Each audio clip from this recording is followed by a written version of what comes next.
Dans ce 20h, nous irons au palais présidentiel où le chef de l'État a accordé des audiences. Le président Alassane Ouattara s'est entretenu avec une délégation du groupe Torian, groupe spécialisé dans le domaine de l'extraction du manganèse. L'actualité nationale marquée par la traditionnelle rentrée scolaire à 5 jours de la reprise des cours pour la période 2013-2014, enseignants, personnel administratif ont été invités à apporter leur contribution dans l'amélioration des résultats des examens et concours de fin d'année. Et puis au Sénégal, Karim Wade de nouveau devant la justice. Le fils de l'ex-président Abdoulaye Wade doit se rendre demain à la Cour de répression de l'enrichissement illicite. Nous en parlerons dans ce journal. Voilà pour le sommaire. Bonsoir et bienvenue. Nous sommes ensemble pour une trentaine de minutes, le temps de parcourir l'actualité ici en Côte d'Ivoire et à l'étranger.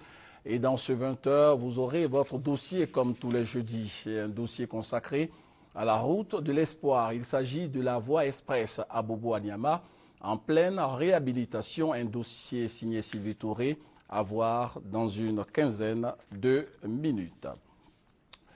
Commençons l'actualité nationale par le palais présidentiel où le chef de l'État a accordé des audiences. Le président Alassane Ouattara s'est entretenu avec une délégation du groupe Torian, groupe spécialisé dans le domaine de l'extraction du manganèse. Le président de la République a aussi échangé avec le Premier ministre bissau-guinéen. Le compte-rendu de Viviane Agnimen. Le groupe Torian opère dans le domaine des mines, spécialement dans l'extraction du manganèse.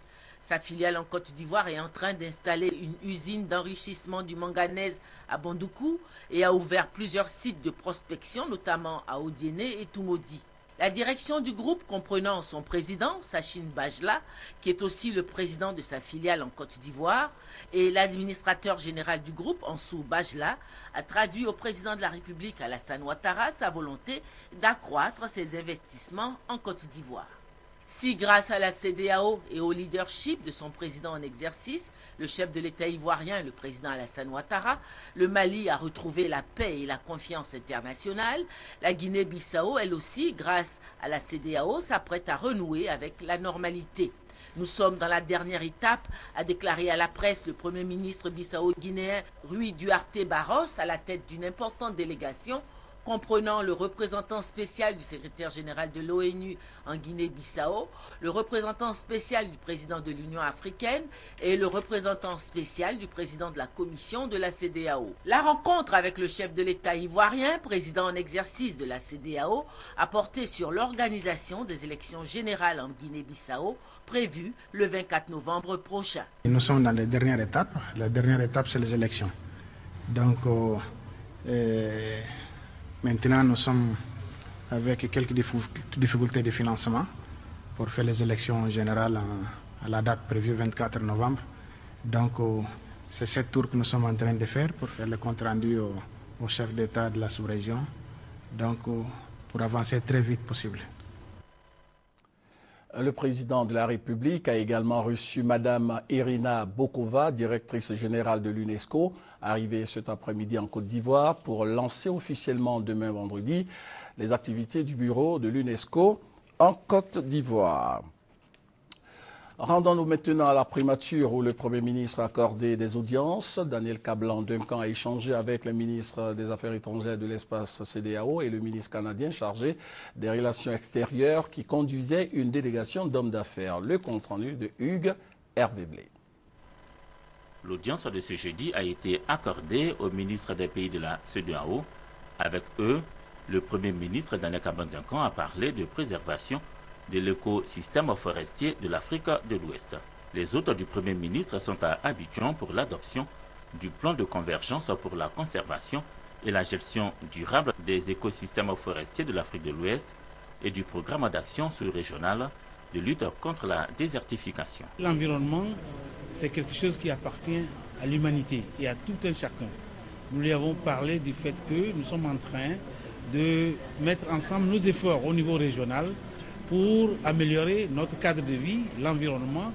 Et nous lui avons parlé du fléau que constitue la déforestation aujourd'hui sur nos économies nationales, sur notre agriculture qui est la base de nos économies.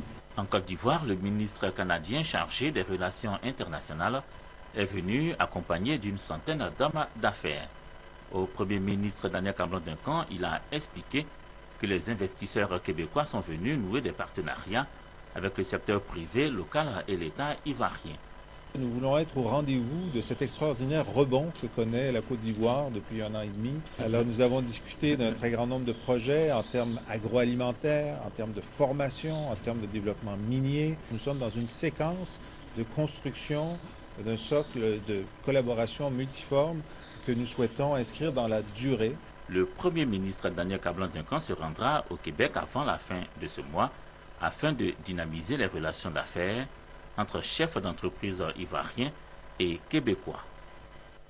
Au programme de la visite de la délégation québécoise en Côte d'Ivoire figure une séance de travail entre Youssouf Bakayoko, président de la CEI, la Commission électorale indépendante, et le directeur général des élections du Québec. Les temps forts de cette rencontre avec Justine Sey-Djiké. Durant 1h30, le président de la Commission électorale indépendante Youssouf Bakayoko et le directeur général des élections du Québec, Jacques Drouin, se sont entretenus sur leurs expériences respectives en matière d'organisation des élections. Jacques Drouin exhorte la Commission électorale indépendante à s'inspirer des acquis du Canada. Mais on a convenu quand même que les membres de la Commission, le président probablement, allait venir faire une mission au Canada, au Québec, pour venir voir comment c'est organisé, comment on fonctionne, comment on traite l'indépendance de la Commission. C'est pas une commission chez nous, c'est un directeur général des élections. Youssouf Bakayoko, quant à lui, salue le partenariat de coopération technique pour l'organisation des élections en Côte d'Ivoire établi entre la Côte d'Ivoire et le Canada. Nous avons passé en revue tout ce qui peut constituer la base d'un rapport direct et important pour la commission électorale en Côte d'Ivoire. Il est bon que nous maintenions ce type de rencontres qui nous permettent de faire évoluer les choses et de renforcer la relation qui existe déjà entre les différentes commissions. Avant d'être reçue par le chef du gouvernement ivoirien, la délégation québécoise s'est rendue au port autonome d'Abidjan pour se faire une idée du fonctionnement et de l'organisation de cette structure considérée comme poumon de l'économie ivoirienne.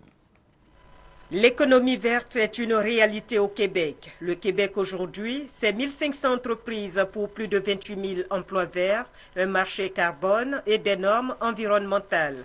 Le ministre québécois du Commerce extérieur, Jean-François Lisée, pense que si cette province canadienne a réussi le passage à l'économie verte, la Côte d'Ivoire peut en faire autant.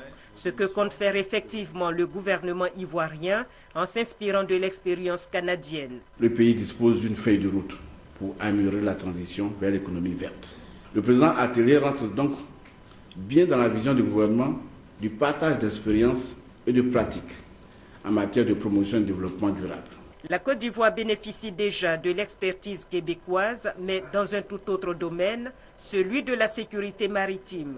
Une structure canadienne vient de renforcer les capacités des sapeurs-pompiers du port autonome d'Abidjan. Ils pourront désormais combattre les incendies sur les navires. Étant pompiers de terre, on n'était pas outillés à intervenir sur les navires. Je pense que cette formation est venue renforcer nos capacités d'intervention à bord des navires. Ça va renforcer la sécurité et donner confiance aux armateurs. Un partenariat est en vue entre la Côte d'Ivoire et le Québec pour une meilleure coopération dans le secteur des transports. Le Parlement de la CEDEAO veut plus de pouvoir au sein de l'institution ouest-africaine. Ce Parlement, qui n'est que consultatif, veut devenir un organe législatif avec des pouvoirs budgétaires. L'adoption de ces grandes réformes devrait permettre au Parlement de la CEDEAO de jouer un rôle important, un rôle décisif dans les prises de décision. Ces grandes réformes devraient permettre au Parlement de veiller à la bonne utilisation des ressources financières de la CEDEAO. Les ministres de la Justice des États membres de cette communauté de pays de l'Afrique de l'Ouest sont en Côte d'Ivoire pour adopter la nouvelle feuille de route du Parlement de la CEDEAO. Le reste de l'actualité avec tout d'abord les enjeux de la 3e Assemblée générale ordinaire des médiateurs de l'UEMOA. Ces médiateurs se sont engagés à jouer un rôle de premier plan dans la résolution des crises dans la sous-région. Ngolo Coulibaly est le nouveau président de l'association des médiateurs des pays membres de l'UEMOA. Il a été élu au thème de la 3e Assemblée générale ordinaire des médiateurs de l'UEMOA. Absent à ses assises d'Abidjan, le secrétaire général de la médiature ivoirienne, Panan Coulibaly, a traduit en son nom sa gratitude à ses pairs pour le choix porté sur sa personne. Il a promis assurer ses fonctions avec responsabilité et abnégation. Quant au sortant, le professeur Albert Tevogré, il a été distingué par l'État de Côte d'Ivoire pour sa contribution à la résolution de la crise ivoirienne. Le médiateur de la République du Bénin a été élevé à la dignité de grand officier de l'ordre national. Le chemin de la facilité est terminé. Il faut prendre le chemin qui permet d'arriver à la théophanie. Ce chemin-là est parfois rocailleux, mais il est plus sûr. Par le travail, nous pouvons arriver à devenir une Afrique prospère dans un monde prospère. Le professeur Albert Tevogré, qui prend sa retraite à la fin du mois de septembre, a été également fait médiateur et mérite par ses homologues. Pour une contribution efficace au règlement des conflits dans la sous-région, les médiateurs de l'UEMOA se sont engagés à travailler à faire ajouter à leur mandat le règlement des conflits inter-États. Ils réfléchissent également à faire adopter les meilleures méthodes de prévention des conflits afin d'assurer la stabilité de l'Afrique de l'Ouest. La traditionnelle réunion de rentrée scolaire à 5 jours de la reprise des cours pour la période 2013-2014, enseignants, personnel administratif du système éducatif ivoirien et associations de parents d'élèves ont été invités à apporter leur contribution dans l'amélioration des résultats des examens et concours de fin d'année. Des précisions avec Francis Bouafo. Dans le préscolaire, primaire et le secondaire, les cours débuteront effectivement le 16 septembre prochain et les enseignants sont invités à respecter le volume horaire. 930 heures au total. 330 pour le premier trimestre qui part du 16 septembre au 6 décembre 2013. 300 heures pour le deuxième trimestre qui commence le 9 décembre 2013 pour s'achever le 7 mars 2014. Et 300 heures de cours pour le dernier trimestre. Autre recommandation majeure de la ministre de tutelle, Kandia Kamara. La montée du drapeau les lundis et de sa descente les vendredis dans les écoles primaires, les collèges et les lycées. La stricte interdiction du recrutement parallèle. L'interdiction de la vente de fascicules imposée aux élèves en remplacement des manuels scolaires officiels. Le ministre de la fonction publique et de la réforme administrative, Nyamia Kona, lui, est revenu sur les revendications financières des syndicats des enseignants du primaire et du secondaire. J'ai le privilège de vous annoncer que les promesses que le gouvernement vous a faites concernant les 25% restants sont déjà prises en compte dans le budget 2014. Nous allons mettre en place des tests qui récompensent les meilleurs professeurs, les meilleurs instituteurs, c'est-à-dire ceux qui ont les meilleurs résultats aux examens. À cette réunion solennelle de rentrée scolaire était présente la ministre de la Solidarité, de la Famille, de la Femme et de l'Enfant. Anne Désirée Ouloto plaide pour la protection des élèves. Pour l'année 2012-2013, 2500 cas de grossesse ont été dénombrés dans nos établissements scolaires. De très nombreux autres défis à relever, notamment le phénomène de la violence sexuelle à l'école. Et quelquefois, hélas, de la part d'enseignants sur des élèves. De l'alcoolisme en milieu scolaire. Il a été proposé la mise en place d'un comité de sensibilisation et d'éveil pour la lutte contre les violences faites aux enfants à l'école. On retrouve celle qui a fait honneur à la Côte d'Ivoire, l'athlète Muriel Aouré.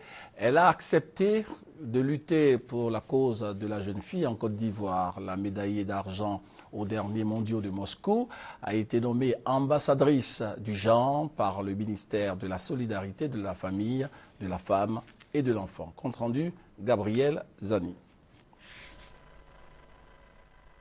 Muriel Aouré s'engage physiquement et avec énergie dans la lutte contre les grossesses précoces en milieu scolaire. C'est ce qui ressort de sa rencontre avec Anne Désirée Ouloto. 2500 élèves ont été victimes de grossesses précoces durant l'année scolaire écoulée.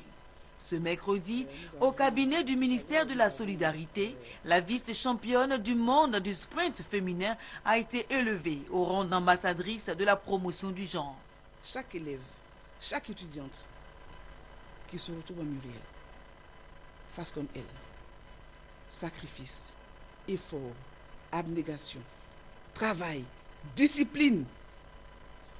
Et je suis convaincu que nous aurons demain de grandes dames à la tête de la Côte d'Ivoire. Muriel Aouré porte en elle les germes du succès de la jeune fille. Elle sait ce qu'elle veut pour ses études et pour sa passion, l'athlétisme.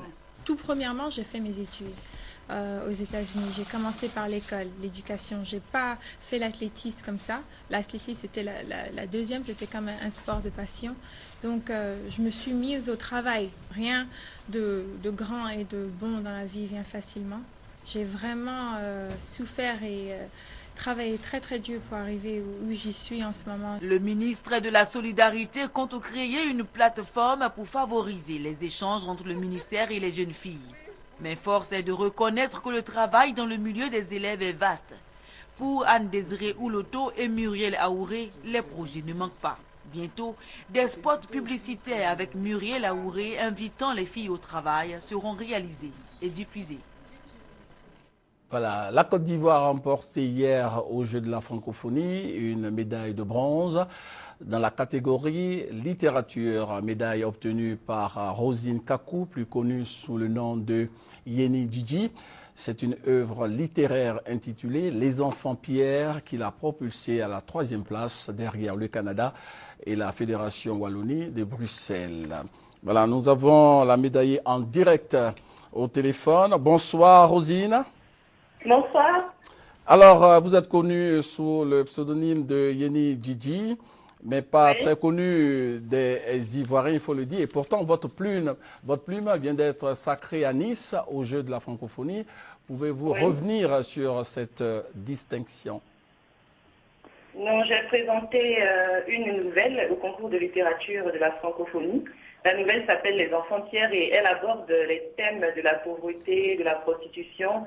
En gros, comment est-ce que le besoin, le manque, la précarité peuvent avoir une incidence sur les principes moraux des uns et des autres. Et j'ai eu l'insigne honneur d'être 3e avec la médaille de bronze. Alors, médaillé de bronze dans la catégorie lecture de nouvelles grâce à l'œuvre Les enfants Pierre. Que représente pour vous cette médaille?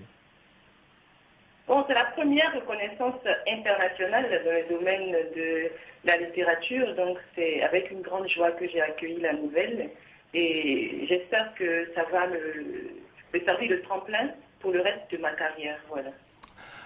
Alors vous avez ouvert la voie au succès pour les Ivoiriens, on peut le dire. Kragbe Suzanne a décroché l'or ce soir dans le lancer de Dix. Vous pensez que la Côte d'Ivoire pourra en décrocher d'autres? Oui, je le pense. D'ailleurs, ce soir, on a eu une nouvelle médaille encore féminine avec Davone Zouleya pour le judo, une médaille de bronze. Et les basketteuses sont en finale, donc elles seront certainement médaillées. Et je sais que ça va continuer dans d'autres disciplines. Merci d'avoir été en direct avec nous et bon séjour. Merci à vous, merci à la RTI. Merci. À Nice, la Côte d'Ivoire, on l'a dit tout à l'heure, a remporté cet après-midi même sa première médaille d'or, médaille obtenue par Suzanne Kragbe, lanceuse de Dix. Et puis l'équipe féminine de basket s'est qualifiée cet après-midi pour la finale. Des médailles donc en vue. La RTI a reçu ce jeudi un don de matériel audiovisuel. Ce matériel audiovisuel a été offert par la DGDI, par le DGDI, le don de gouvernance et de développement institutionnel, une structure du ministère de l'économie et des finances qui a pour but de promouvoir la bonne gouvernance. Le directeur général adjoint de la RTI, Benoît Damayeo, a promis une utilisation efficiente de ce matériel de production. Ce don, estimé à plus de 30 millions de francs CFA, s'inscrit dans le cadre de la politique de renforcement des capacités du DGDI, selon Mme Madeleine Yao, coordinatrice de ce don de gouvernance financé par la Banque mondiale. Dans quelques instants, le dossier du JT consacré à la route de l'espoir, la voie express Abobo-Anyama, en pleine réhabilitation. Les militants du Rassemblement des Républicains RDR auront désormais une nouvelle carte de militants. Elle a été officiellement présentée en présence de notre reporter Patricia Oumou-Etia. Carte moderne et infalsifiable.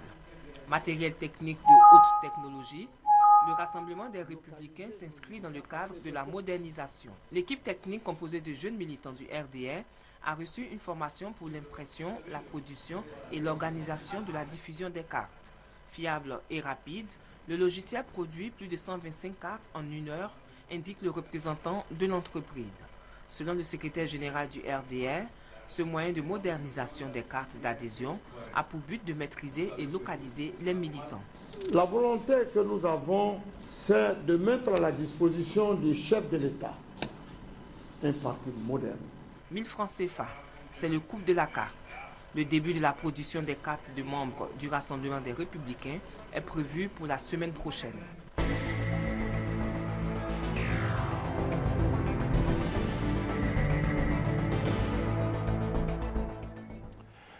On peut dire que dans moins d'1 an, le calvaire des usagers de l'axe Abobo-Anyama ne sera qu'un mauvais souvenir. Le gouvernement ivoirien y a entrepris des travaux de réhabilitation.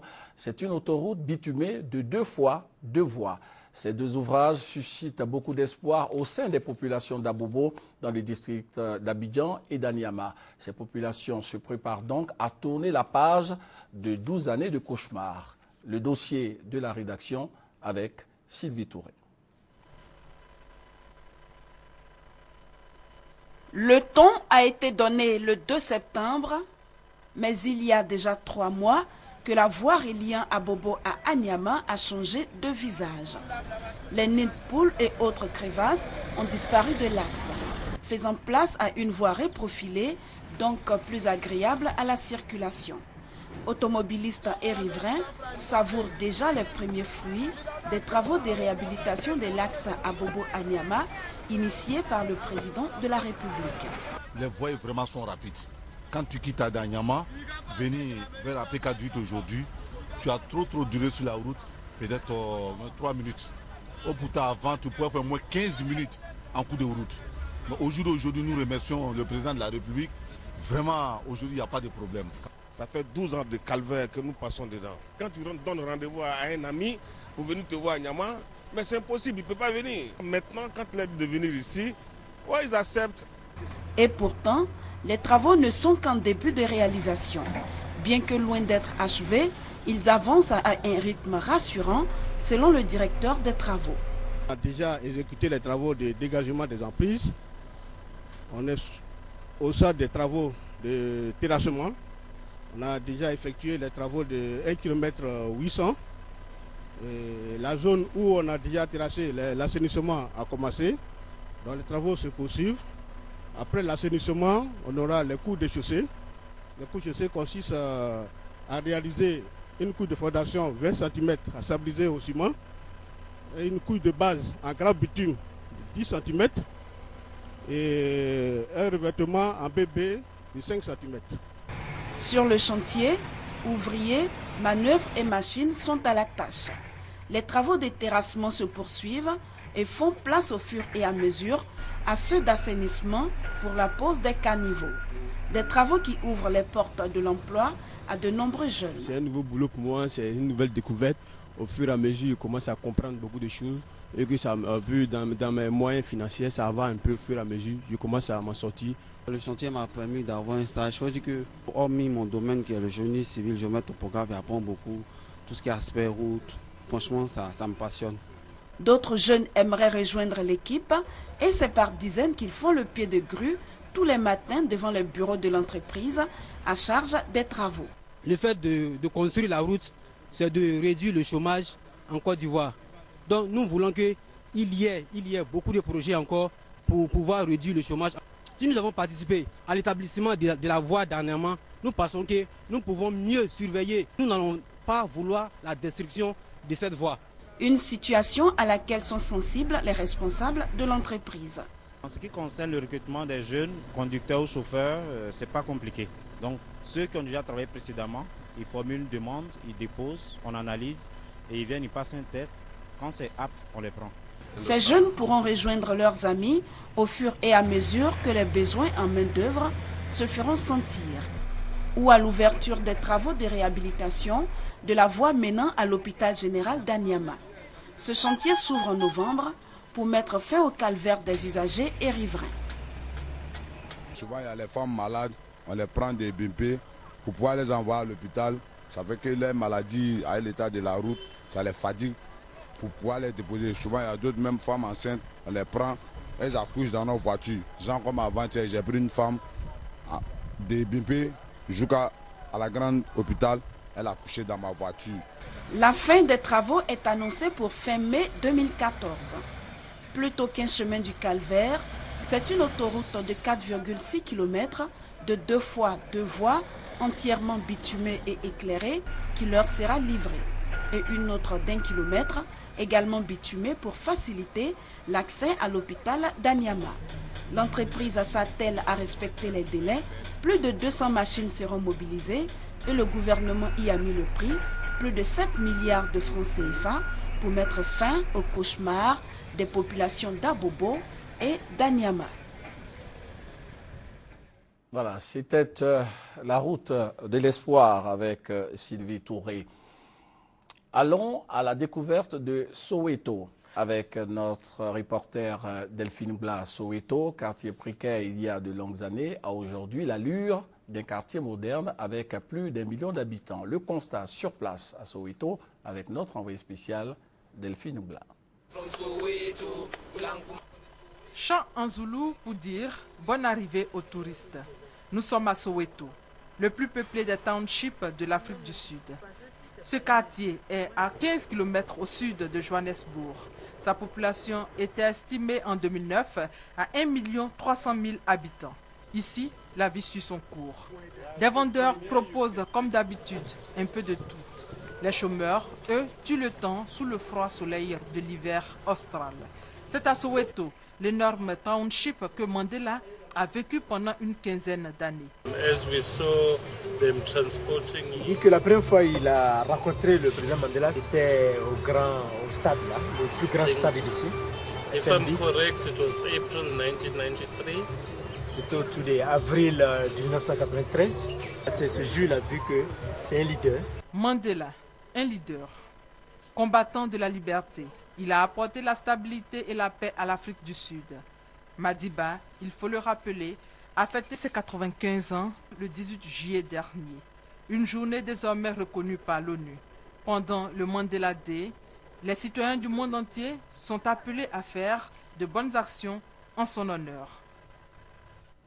Rappelons que l'état de santé de Nelson Mandela demeure critique. Il est désormais chez lui où il reçoit des soins intensifs après 3 mois d'hospitalisation. Parlons maintenant de pèlerinage de chrétiens catholiques de Côte d'Ivoire. Thérèse Tapeyoboué était de la délégation et nous propose les différentes étapes religieuses de Lourdes. La procession est la première étape que les délégations observent après leur arrivée à Lourdes. Elle débute de l'hôtel où chaque délégation a été accueillie jusqu'à la grotte de Massabielle où la Vierge est apparue 18 fois à la petite Bernadette Soubirou. Pendant cette procession, une grande bougie aux couleurs du pays est portée par des hommes. Cette bougie représente la douleur, le fardeau, des difficultés d'un peuple qu'on dépose dans les saintes mains de la Vierge Marie. Une manière pour lui dire qu'on vient pour solliciter son secours. Il s'agit aussi de se rapprocher de son Fils Jésus qui invite à une conversion profonde dans le renoncement de soi-même, dans la pénitence, dans l'écoute et la pratique de sa parole qui éclaire la vie de chaque chrétien. Une autre étape consiste au toucher de la grotte de Massabielle où l'on fait monter prière et intention. Ensuite, c'est le bain. L'esprit des maladies, de n'importe quoi, tout est resté dans le aujourd'hui. Donc j'ai une grâce à Marie. Ça fait des années que je ne me suis pas lavé à l'eau froide. et j'avais tellement peur. Bizarrement, je me sens bien. Voilà, je suis fortifiée, je suis guérie. Également, le chemin de croix. Chemin parcouru par Jésus de sa condamnation jusqu'à sa mort. Un chemin qui invite le chrétien à prier pour tous ceux qui sont écrasés par l'intolérance, la méchanceté, le poids des blessures de la vie. Un chemin qui appelle le chrétien à se relever comme Jésus sur le chemin de sa passion et à rencontrer le regard de tendresse de Marie, la bienheureuse. Voilà, comme annoncé dans les titres, au Sénégal, Karim Wade a de nouveau devant la justice. Le fils de l'ex-président Abdoulaye Wade doit se rendre demain vendredi à la Cour de répression de l'enrichissement illicite. Il est accusé de détournement de fonds, des précisions dans nos prochaines éditions. Et puis, il faut rappeler que le président de la République a reçu cet après-midi même Mme Irina Bokova, directrice générale de l'UNESCO, arrivée cet après-midi en Côte d'Ivoire pour lancer officiellement demain vendredi les activités du bureau de l'UNESCO en Côte d'Ivoire. Demain, vous aurez le compte-rendu de Viviane Agnimet. Fin de ce journal, un autre rendez-vous de l'information à 23 h parce que la roue de l'actualité continue de tourner. Bonsoir et bonne suite de programme sur RTI 1.